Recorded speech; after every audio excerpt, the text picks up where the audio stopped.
And as I finish this ice cream, I'm left with the ice lolly stick in my hand. And I noticed there's something printed on, I presume it's a joke. And then sure enough, I get there and it says, every Luke Skywalker needs a Yoda. And I went, oh my God, that is a quote from my book. Hey everybody, it's John Lamilton here alongside my good friend and business partner, Mr. Jason Brockman. We are here for another episode of the Ambitious Lifestyle Business Podcast, where as always, it is our job to help you get more customers and make more money without just working harder. So without further ado, let's dive straight into this month's episode. Hey everybody, and welcome to the latest episode of the Ambitious Lifestyle Business Podcast. It is John and Jason here with you once again for another episode where we are going to delve into the ambitious lifestyle business of one of our 1%ers. And today we are joined by Mr. Andy Keveren. Good afternoon, Andy. Hi there, John. Jason, how you doing? Very, very well, thank you. So, good. Yeah, I said good afternoon. Obviously, podcast land, good evening, good morning.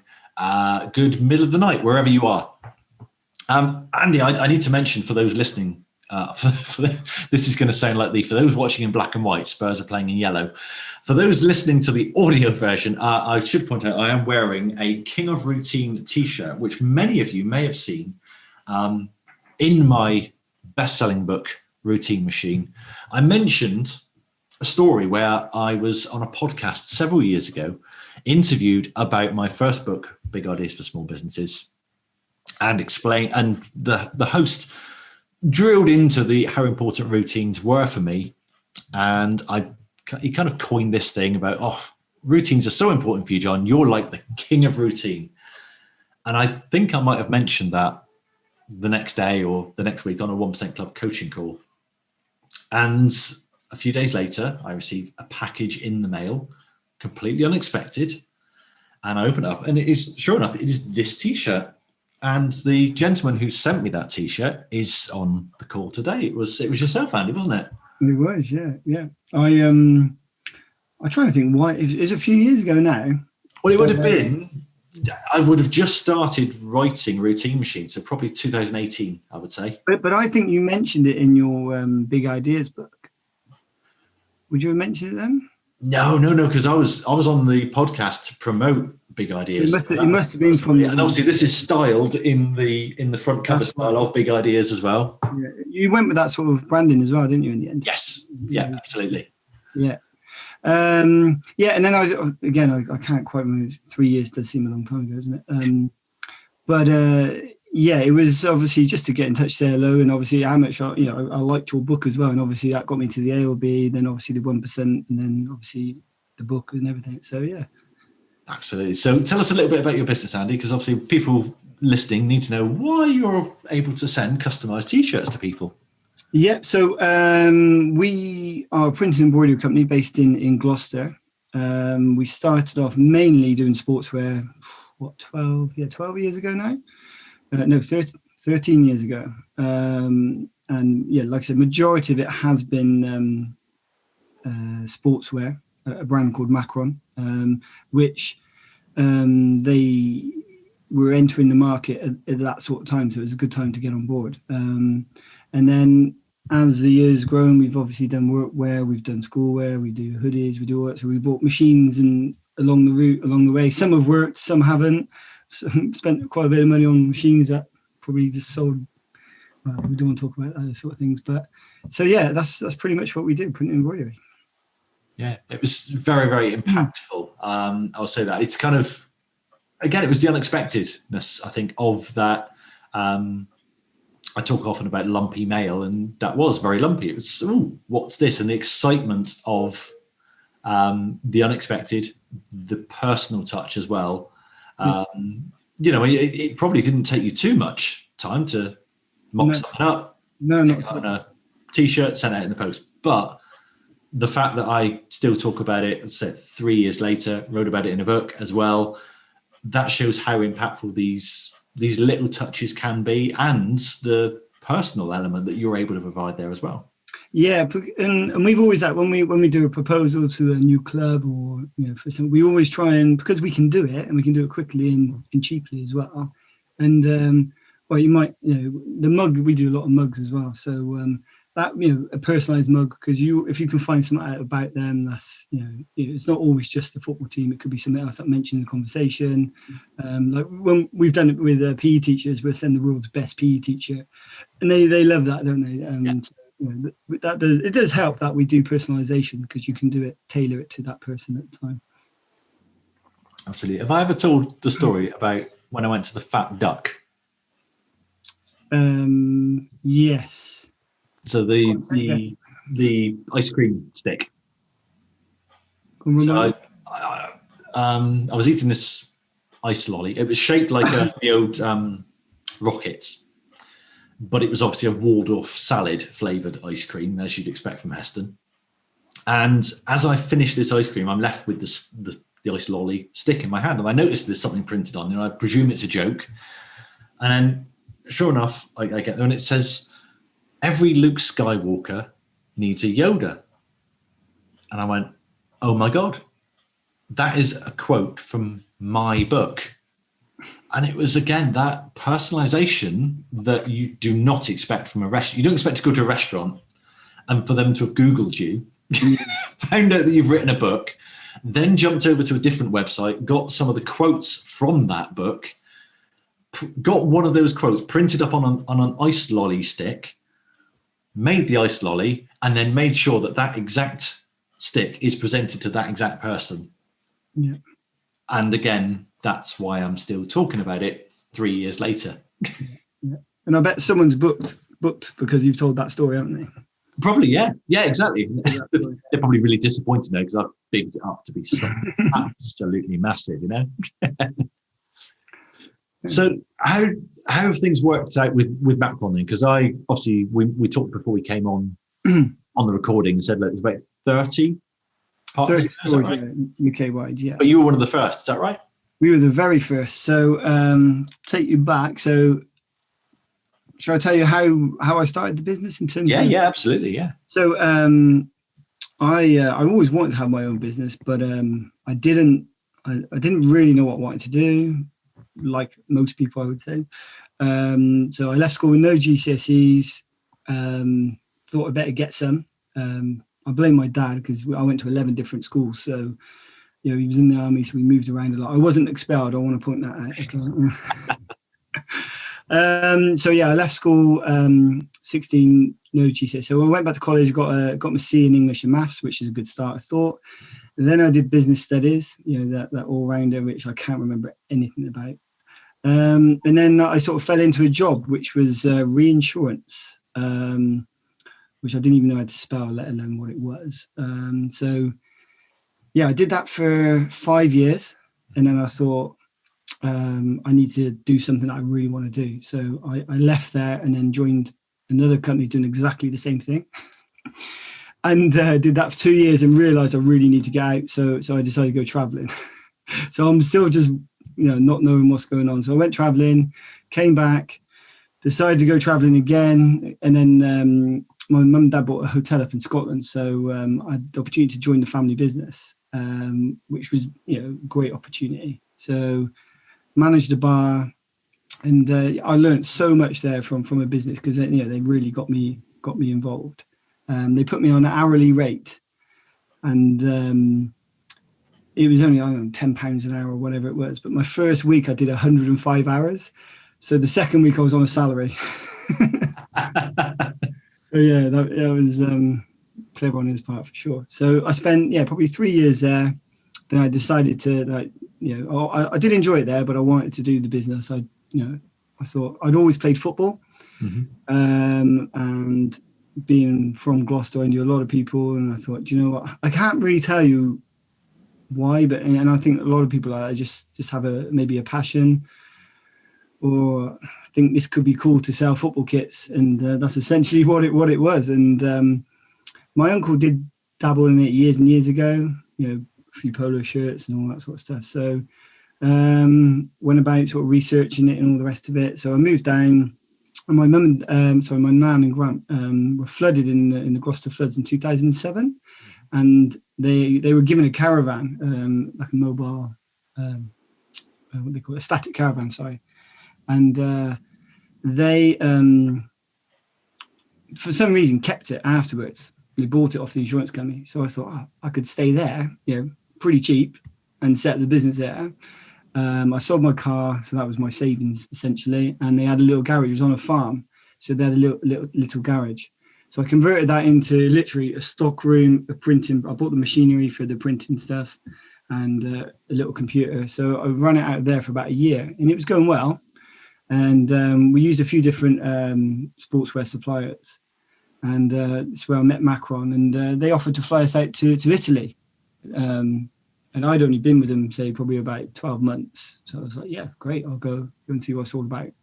And they told us about this concept of having a Macron store, but that's all you could sell. You can't sell Nike, Adidas, all the rest of it. So I'm there, like, in a garage, thinking, okay, yeah, I stuck my hand out. I said, I'll give it a go. And a lot of the people around me, and they were sort of big players in the teamwear market, selling, businesses turning over millions. They thought I was crazy, just sort of being able to sell one thing. But I didn't really have a lot of options, really, because Nike were getting bigger. They'd only give you accounts for, you'd have to turn so much over. I always remember saying that £15,000 was what you had to spend with them per year to even entertain you. And we ended up sort of selling £500,000 a few years later. So I was thinking, well, I could have done that, especially with Nike. So yeah, I found a unit. It was rent-free for a year. £17,000 seemed an awful lot of money at the time to go. I don't think in the first year we only turned over maybe £30,000. So it was. I was a little bit. Well, you just do it, don't you? You just go in, and you didn't really think about it too much. And so yeah, we did that. So we had a rent-free for a year. Macron helped set the shop up and everything, and it just sort of went. It was brilliant. I always remember the first day I went to the office, brand new showroom, all that, had the opening, and I pulled in to get some milk on the way. This is the very first day, no word of a lie, pulled in to get some milk. And as I was waiting at the junction, someone drove into me at 50 miles an hour, wrote the car and nearly hit a bus. Oh, it was like the worst start. So I spent a day in hospital. So that was the start of it. But to be fair, it did get better after that. So yeah, there's the story. And then obviously with the Macron, because I always feel, I don't know if I should say this, but a little bit of a fraud, because they're doing all our marketing. They're sponsoring the big football teams and all that. So, but we're doing a good job in terms of the supply to the local teams and all that. So, I would say having that franchise, it's more of a contract, but they're doing all your marketing. So you're just concentrating really on growing, getting your processes right, and doing that part for you. So I think that's why it's worked for me really well, because I would say that's where I do fall down a little bit in terms of my business acumen. Do they help you with the processes as well, or is that entirely up to you? No, I mean, you can hear you all get together, and no, not really. So that's up to you how you're going to go about getting into the schools, the clubs, and all the rest of it. So, and to be fair, we've done pretty well with it. To be fair. So, because if you went into a traditional franchise, a Subway or McDonald's, you are effectively given the business manual. This is how you cook a burger. This is how you greet a customer. This is how you. We've had to write our own internal processes for that. Yeah. So, which I think, and it's important, and it's what we talk about a lot in the 1%ers is having those processes. And, that's what I think I've been pretty good at that. We could always be better, couldn't we? But I think that's certainly helped the business grow as quickly as it did over the years. So that's the story. Just ticking back a little, if I can, and that's just back to kind of, would you have worked with Macron if you hadn't got wowed as a trip to Italy? I don't know. You felt wanted. You felt like, they were different. Like, there were some other Italian brands that I was selling, and you wouldn't hear from anyone, for them to fly you over and show you around and all that. I think that gave me confidence in the brand, because, and what I should say, all bar one of those big players that thought I was crazy have now turned into a Macron store. because they've used all the brands and they know they're on the best. You know, Macron is the best brand for teamwear. You know, so yeah, they've cut.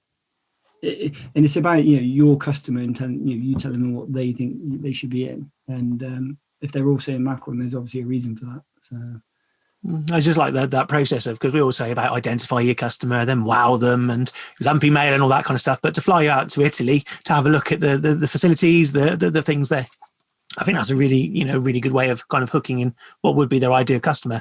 And actually, they didn't know you were going to be their ideal customer at that point, because your business wasn't turning over lots of goods, basically. Yeah. And what's interesting now is that you can't just go along and get an account with them. There's probably they're trying to have maybe only 25 accounts or 30 accounts across. You've got literally be a store to be an account, whereas before they were like, yeah, we'll sign anyone up. So they've reversed it, really. It is like you said, it's you were wanted. Yeah. And whereas, Nike might have just treated you as a very, very small purchaser and they're the big bad supplier squeezing their margins out. Macron were like, yeah, we want to work with this guy. And it became then a true partnership where actually you've only succeeded because they've succeeded, and they've only succeeded because you've succeeded. Yeah. I mean, it's been very clever on their part, because no one else has done a sort of a teamwear store just for that brand. And a few of the others have started to do it, but I think they're ahead now. And what I learned from that is that we've got this really nice showroom, and you can see if you can get the customer into the showroom and say, well, these guys are a bit different. They're not just amongst a load of boxes and trying to print kit and all that. They're doing it properly as well. So I learned a lot from them, from how to present it as well. Is that again presenting yourself as different to the competition? Yeah, definitely. Different to what customers were expecting? Yeah, absolutely. And I got to say, even now, the way they do the showrooms, you can go to other stores and it's just different. It is different for sure. How do you said obviously once you get people in, they see it's different. How do you get people in? It is, how do we get people in? How do we used to get people in? It was, I'll be honest, because, and this is probably what's the word? I knew people in football and all that, so it was easy for me to say, look, come along. And it sort of snowballed from there. And there is a lot of people who see what they do and what we can offer. It is a little bit old school in terms of you can ring someone up and talk about kit and people love it. I would say that's probably been our model, and I don't think that probably goes against everything you guys preach a little bit. But yeah, I think I'll be honest, our website has been one of the better ones as well. I think we've got customers all over the country, and we ask them, why do you come to us? And they like our website and how we present that as well. So we try and extend the website from the store and making it professional as well. Again, you've got control over the website. It's not a Macron controlled website. No. So again, we started early with the online club shops and all that, and we've got, I think, about 150 now, sort of nationwide. So people see how good that is and think, oh, we want that as well. So we've had to help ourselves in terms of a lot of the how we promote ourselves as well. Yeah, it's almost like the best of both worlds, because I've seen a lot of franchisees always get confused. People who lease a franchise or people who run someone else's franchise struggle because the person that owns the franchise dictates to them, well, you need to have any marketing, any advertising copy, any social media copy needs to be written, signed off by us. It needs to be approved by us. You can only use this advert, which is the one we use. It doesn't work very well, but it's tough. It's the one we've approved. Head office need to approve everything. It's like trying to be entrepreneurial in the civil service. It just doesn't happen. This is where, if you've got the likes of, let's say, the big franchises. So you've got your Subways, your McDonald's. They have creative departments, and yes, in a business like that, they have perfected every single element of running the business. So the reason they dictate their operations to you is they've spent 4 decades perfecting those operations.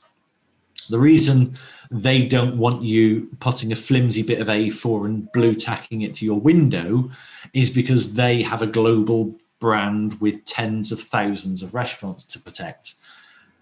Where I've seen it with the smaller franchises is, well, we've been running a fairly successful business. We've somehow made some money. We could make more if someone in a different town did what we did. And then they try and force that person to do it exactly the way they did without actually having any optimized processes. But it sounds like you had the best of both worlds, because you had Macron saying, right, we'll do the big budget advertising. We'll build a brand. Yeah. We'll make really, really good stuff that people want to buy. You go and run the business your way. You be entrepreneurial. You could have been the hustler out on the market streets, really driving business into the stores, which suited them. Yeah. And to be fair, what you just touched on there is, we're all stores, and we all run it slightly different, and we've all got different markets that we go for. And, some might be all rugby, and you're like, how do you get into the rugby or whatever? So, yeah, I think I hadn't really thought of it like that, but yeah, you are right. I think you've got and sometimes they want you to, there is rules, certain from a price point of view, we cannot sell below a certain price. Yeah. And I get that, and it protects us as well, because if we keep driving each other down, we can't take business off each other. So, there's like 3 major rules that they do, and obviously they do want you to have good websites and all that. And, but yeah, I think, and in the stores, they try and make them be as, the same, but sometimes it's just not possible. So yeah, no, I think it's true what you said there, definitely. Yeah, so I'm going to look at the growth a little bit now. So you kind of you grew the business, and you got big units, lots of staff, and lots of overheads, and lots of issues, and lots of sales, which was all good. Just tell me about that, kind of like where you kind of started off. So I was fortunate that I met my wife in 2010, and she was retraining to be a photographer. So she had a really successful job in the past, and she wanted to retrain in that. So she was at university, and so I was, pretty much had this sort of really brilliant employee for next to nothing. So which was great. And then she invested a little bit in the business as well. So that did help straight away. Yeah, you've got someone there, to do the late nights and all the rest of it to start off with. But so yeah, I had that, and then we I think, again, you lean on your family. I think I might have had a cousin in to do a bit of printing in the summer and all that sort of. So for a few years, we had maybe 3 or 4 employees, something like that, on and off.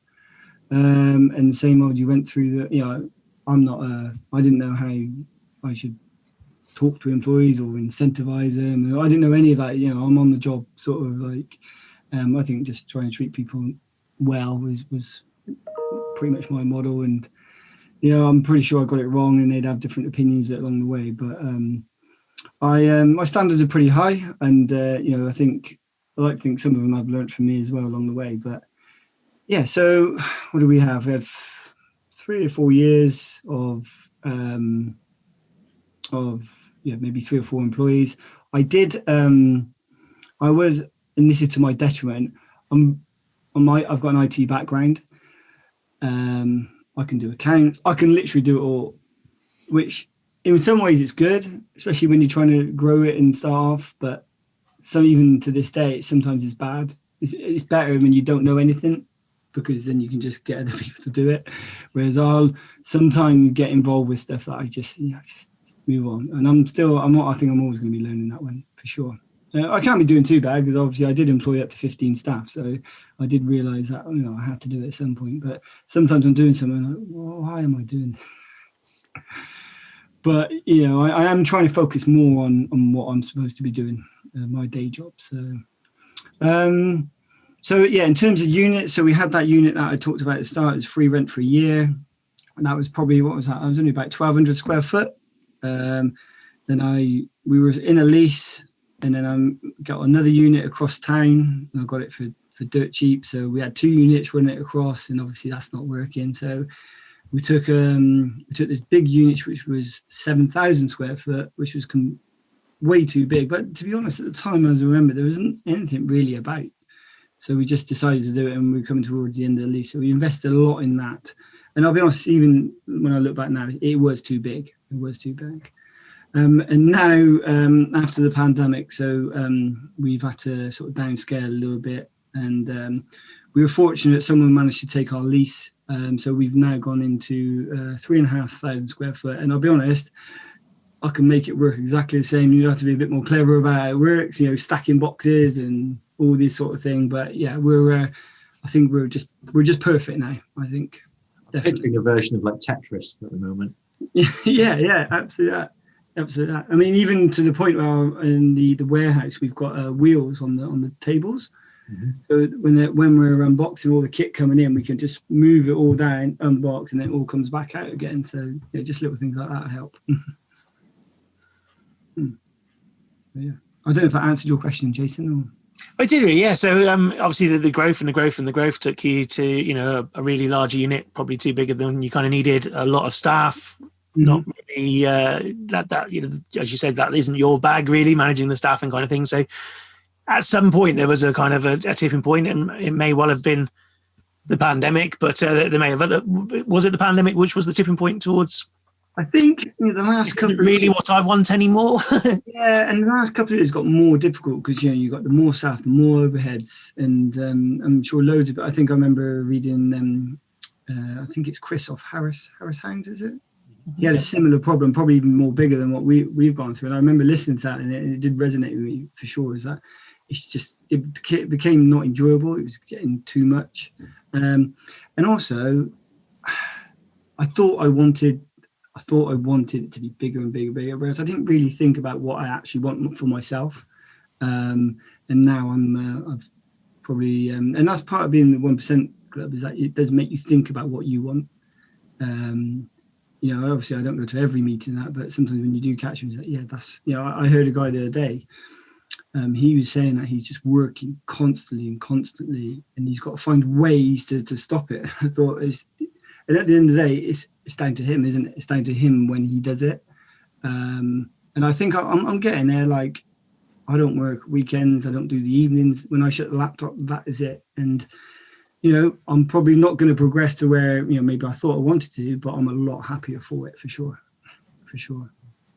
Brilliant. Obviously, this is the Ambitious Lifestyle Business Podcast, and you created, or you've now creating the Ambitious Lifestyle Business for yourself and your family. Yeah, definitely. I did I'll send it to you actually, a spreadsheet, IT background, of where all my hours were, even including sleep as well. And the working hours, and I remember I used to do 60, 70, whatever, the working hours is actually down to about 30. And I was quite surprised. I feel like it's longer than that, but by the time you wake up and you do all this, the school run and get your golf in and all that, it wasn't. And I thought, that's not too bad. That isn't too bad. I love the way you described that there, Andy, because you kind of said, right, well, by the time I've done, had a good sleep and I've sorted the kids and I've done all this and I've played golf, by the time I've done the life stuff, what's left for work is this. Yeah. Whereas what everyone else does is goes, right, once I've done all the work and I'm up to date and I've got inbox zero and I've done the accounts and I've got everything across and I've done that supplier and I've made those phone calls, I've got 4 hours left to sleep tonight. Yeah, and it's taken me a long time to get to this point, I would say. We're not 100% there, but I can tell how much I'm working, and I'm not working like I used to, for sure. And I've got 2 young kids, and it's funny. I know you say about Alan Sugar. I read that book years ago, and he regretted not seeing his kids. Yeah, didn't he? And I say to Liz that I won't ever regret that, because I'm doing it. So I've changed, made a lot of changes over the past 18 months to get where. I do like your Friday afternoon now, 12 o'clock. That's the next goal. That is. Well, just finish at 12. Sorry? Just finish at 12 on a Friday, yeah? No, finish on 12, and I think you said like you go off and do whatever you want in every week, but I'm not quite there yet because, that's probably the next step, I would say. Yeah, I saw a quote today. I will butcher it. This was Kevin Kelly, the former editor of Wired magazine, and he said that work is finite. No, sorry, other way around. Work is infinite. Hours are finite. You will always, always, always find more work. There's always more stuff to do. But the hours are the only thing that you can control. So restrict the hours and the work will fit in. There'll be some work left over. There's always work left over, but that can wait for another day. If you don't restrict the hours, work will just go, yep, I'll have all the hours you can throw at me. Yeah, absolutely. I've since we talked about the deep work. So I've done that. I generally have about an hour in the morning where I don't do emails and all that. I just do that one hour each morning just to improve the business. It could be a tiny little thing. But I've started to do the on a Tuesday morning where I'll do the school run, come back home and have 3-4 hours just to myself to do the next thing. And I feel pretty good that in the rest of the week, doesn't matter what happens, I've done it. So I'm learning. That's brilliant. Speaking of, obviously deep work was one of the books that I read kind of this year. Last year we touched on a book. I think it was my book of the year, wasn't it? Derek Sivers, Hell Yeah or No. I know that had an impact for you as well, didn't it, Andy? Yeah, it did. And do you know what? It's in my living room, and I just moved it. I just started listening to his other one actually. I can't remember what it's called. It's only an hour and a half long. Anything You Want? Yes, that's it. Yeah. So I literally put it on before I go to bed, and I fall asleep within 10 minutes. So I haven't got very far with it. But his other book, it was brilliant. And I think I might have said this in the group that it was New Year's Eve this year, and I read it, and obviously because you mentioned it, and he said about people say they want to do what they want, and I think his mentor said to him, well, you don't want to do it because you've been talking about it for 3 years. Yeah. And it really hit me then. And then that day I started learning Italian because I've been saying it for years, with Macron and all that. Anyway, I'm 4 months in now and I'm learning Italian. I do it every day. I do it about a half hour every day. Yeah. And I think that's going to get me in trouble because there's loads of other things I've been saying I'm going to do. And but it's self up yet. We always say, oh yeah, I want to do that. What friends, I'm going to do this, going to do that, and then nothing happens. So I'm going to be careful about what I'm going to say, or just shut up, basically. Yeah, but no, he's. I haven't emailed him yet, but I like it. I like his philosophy on life for sure. Yeah, definitely. I've emailed him a few times. Always get a reply. I even got a no off him this week, so that's one of my life goals achieved now. Is I've been told no by Derek Sivers. Yeah. The next one is to get a hell yes. I don't know how I'm going to get a hell yeah off him. Yeah, absolutely. Perhaps if you fly out to him to record. Well, he's in New Zealand now, so I'm up for that. Yeah. I think I might get some sunshine if I go out there. He was living here, wasn't he, up until the pandemic? He was until the pandemic hit, and then just went, where looks good, pandemic? New Zealand. Smart man. Definitely. So, obviously, you've been one of our longest-standing 1%ers now, Andy. How has the 1% Club kind of helped or shaped you and your business over the last few years? Well, one thing, I've never been part of a network group, and because I was always work, not making time to do all the other things and that, and I'm still, my personality doesn't lend itself to being all these network groups. But I don't know why. I obviously read your book, and then and then I've stuck with it. I've dipped in and out like we all do. We have busy periods and spells and all that. But one thing I've met. I use of my accountant, my graphic designer, obviously you guys, have helped me along the way. So I did some work with Caroline as well. So, from a business point of view, and Dave, done his t-shirts and stuff like that. So, from that point of view, that's been really good. And certainly meeting Tracy with, she has a different outlook on accountancy, and that has really benefited because we do profit first. So I've got to say that if I hadn't done the 1% route, I might not have met Tracy, who advertised Profit First, and that really has changed our business for sure. Yeah. So, and and just listen to like-minded people.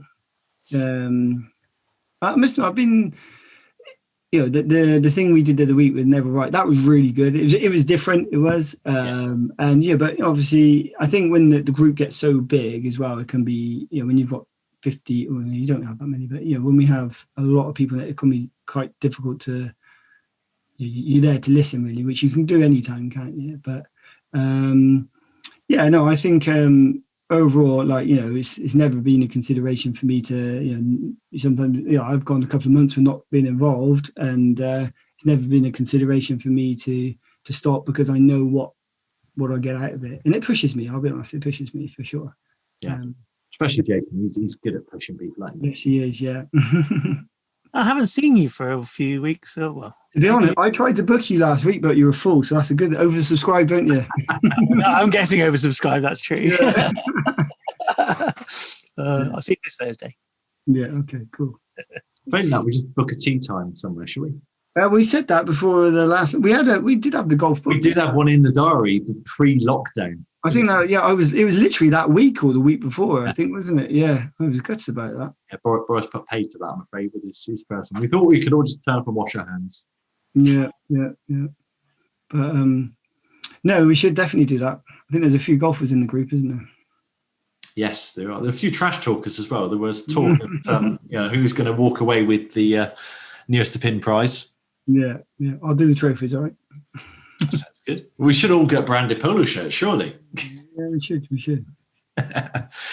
Fantastic. If anyone wants to get in touch with you, Andy, or kind of find out more about what you do, or how they might get involved with Macron or anything like that, what's the easiest way to get in touch with you? Yeah, so it's just macronstoregloucester.com and Andy at, really, in front of that. So yeah, that's probably the easiest way. Or the numbers on the website as well. So. Fantastic. Thank you very much. Thank you for being a wonderful guest on the podcast. Any parting words of wisdom you want to leave our listeners with? No, I think the one for me is definitely, like me, I can work 15, 16, 17 hours, and with the ambitious lifestyle, you've just got to say no. You really just got to go. And I think what you just said there, John, is like, plan all the things you want to do and then fit the work in after. I think that's definitely the way to go. Yeah. So I've still got a bit of work to do, but I'm getting there for sure. We're all a work in progress. Yeah, absolutely. Fantastic. Thank you very much for joining us, Andy. No worries. All right. Cheers, guys. Thank you. So there we are, another episode in the can.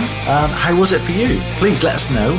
However you listen to these podcasts, please leave a review on that platform. Let us know what we can do better, what you like, what you don't like, and how we can improve to make this show even better for you. We'll see you next time.